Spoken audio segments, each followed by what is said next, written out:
Tonight at UHF Horizon Garage, we're excited to show you the Dodge Challenger Belle, utilizing the Metro police car from Polish.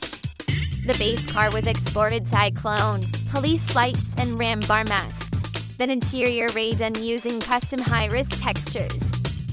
The pedals were built in Nomad Sculpt and are fully functional. The tires are from BeamNG Slammo model.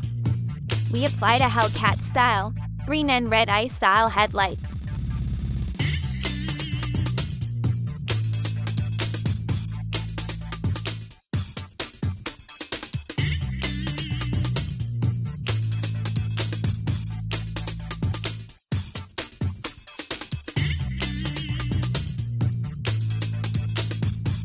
Thank you again for watching, and if you haven't, make sure to subscribe and hit the notification bell.